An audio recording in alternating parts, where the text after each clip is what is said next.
Elektroplating atau penyepuhan logam adalah proses pelapisan logam dengan menggunakan arus listrik dan larutan elektrolit tertentu supaya terjadi perpindahan dan pengendapan ion logam pada benda yang akan dilapisi. Tujuan dari elektroplating adalah mencegah terjadinya korosi dengan membuat permukaan baru yang sifatnya berbeda dengan logam dasarnya. Penyepuhan logam menggunakan proses elektrolisis, yaitu proses penguraian zat dengan menggunakan arus listrik. Sel elektrolisis tersusun dari sumber listrik, anode, yaitu tempat terjadinya oksidasi, katode, yakni tempat terjadinya reduksi, dan larutan elektrolit. Pada praktikum ini, anode atau logam pelapis yang digunakan adalah tembaga, sedangkan katode atau logam yang akan dilapisi adalah uang logam. Sementara itu, larutan elektrolit yang digunakan adalah tembaga sulfat atau CuSO4. Anode dihubungkan dengan kutub positif, sedangkan katode dihubungkan dengan kutub negatif. Permukaan logam anode akan melepaskan ion-ion logam yang akan larut dalam larutan elektrolit, yang kemudian bergerak ke arah katode dan mengendap pada permukaan katode. Dalam praktikum ini, kami menggunakan beberapa alat termasuk baterai, kabel, jepitan buaya, serta voltmeter. Baterai dihubungkan dengan voltmeter menggunakan kabel dan jepitan buaya, sehingga kami dapat mengukur tegangan yang terdapat pada baterai. Prinsip yang digunakan dalam voltmeter adalah prinsip gaya Lorentz. Interaksi antara arus listrik dengan medan magnet pada akhirnya akan menghasilkan gaya magnetik yang berupa gaya Lorentz. Arah dari gaya Lorentz ini sendiri dapat diketahui menggunakan kaidah tangan.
Dari data-data ini, diketahui bahwa semakin besar tegangan yang digunakan, maka semakin cepat proses penyepuhan uang logam.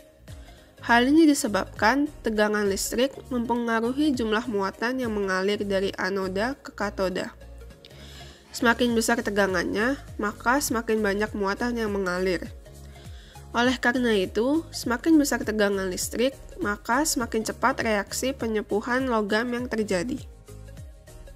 Pada logam tembaga, yang teroksidasi adalah anodenya itu sendiri, karena logam tembaga bukan merupakan elektrode inert. Reaksi yang terjadi adalah sebagai berikut. Sementara itu, pada uang logam yang terbuat dari aluminium, yang tereduksi adalah air, karena aluminium merupakan salah satu logam aktif. Reaksinya adalah sebagai berikut.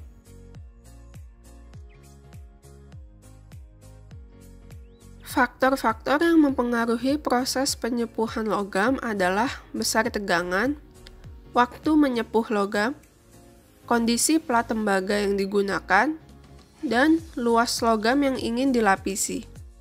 Voltmeter memiliki terminal positif dan negatif. Terminal negatif pada voltmeter harus disambungkan ke arus negatif baterai, sementara terminal positif harus disambungkan dengan arus positif baterai. Dalam voltmeter yang kami gunakan, terdapat dua terminal positif, yaitu terminal dengan batas ukur 15 volt dan terminal dengan batas ukur 300 volt. Kami menggunakan batas ukur 15 volt disebabkan karena tidak adanya tegangan yang melebihi 15 volt. Sehingga untuk mempermudah pembacaan hasil akan lebih mudah untuk menggunakan batas ukur 15 volt. Apabila tegangan yang diukur lebih dari 15 volt, maka batas ukur yang harus digunakan adalah 300 volt. Pada skala 15 volt, satu pertambahan garis akan menunjukkan bertambahnya tegangan sebanyak 0,5 volt. Sedangkan pada batas ukur 300 volt, satu pertambahan garis akan menggambarkan pertambahan tegangan sebanyak 10 volt. Dalam gambar tersebut, kami menggunakan batas ukur 15 volt dan jarum menunjukkan angka yang berada di dua garis setelah 5 volt. Sehingga dapat disimpulkan bahwa jarum penunjuk tersebut menunjukkan angka 6 volt. Dalam percobaan ini, hasil pengukuran tegangan yang kami peroleh dengan menggunakan voltmeter adalah 6 volt, 9 volt, dan 12 volt. Berapa luas permukaan logam yang akan dilapisi? Untuk pelapisan, logam yang kami gunakan adalah koin. Luas permukaan koin yang akan dilapisi adalah 3,93 cm persegi. Berapa berat bahan pelapis yang dibutuhkan dalam praktikum ini? Bahan pelapis yang kami gunakan berupa plat tembaga. Untuk melapisi koin diperlukan plat tembaga seberat 0,1 gram. Berapa biaya yang dibutuhkan untuk melapisi koin? Biaya pelapis yang diperlukan jika menggunakan emas adalah Rp842.583,47 per gramnya. Jika menggunakan pelapis tembaga, biaya yang dibutuhkan adalah Rp610 per gramnya. Terakhir, apa dampak negatif dari limbah electroplating terhadap lingkungan? Electroplating dapat menyebabkan dua pencemaran, yaitu air dan tanah. Pencemaran air dan tanah yang terjadi sama-sama disebabkan oleh dua bahan, yaitu cairan kimia dan logam tembaga yang digunakan dalam proses electroplating. Pencemaran ini dapat terjadi karena sifat larutan kimia sendiri yang berbahaya bagi manusia, sehingga jika dibuang ke sumber air dan mengalir ke rumah penduduk, maka dapat menyebabkan adanya kontak langsung dengan manusia. Selain itu, cairan atau logam yang dibuang ke tanah akan menetap karena tidak bisa diuraikan atau membutuhkan waktu yang lama.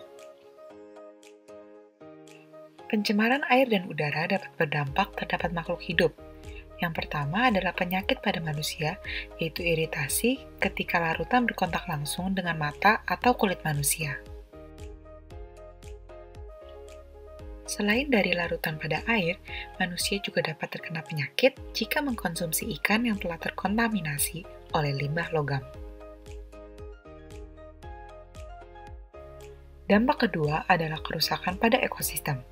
Contohnya adalah ekosistem air, di mana salah satu sumber daya laut, yaitu ikan, banyak yang mati karena adanya pencemaran limbah.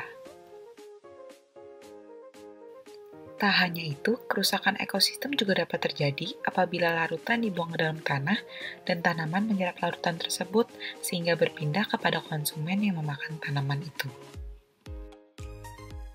Cara-cara yang dapat kita lakukan untuk mengurangi pencemaran, yang pertama yaitu pembatasan pembuangan larutan atau bahan dengan adanya pemakaian kembali, seperti yang kami lakukan pada praktikum, yaitu menggunakan tembaga sulfat dan tembaga untuk beberapa kali percobaan. Namun, kita juga perlu memperhatikan sampai kapan larutan tersebut masih aman untuk digunakan.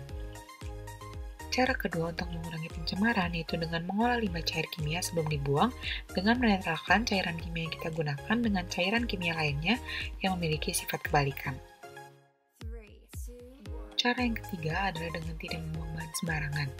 Sebelum membuang bahan kimia, kita perlu mengetahui tempat yang tepat untuk pembuangannya dan akibat yang disebabkan oleh bahan yang kita buang jika pada tempat yang tidak seharusnya.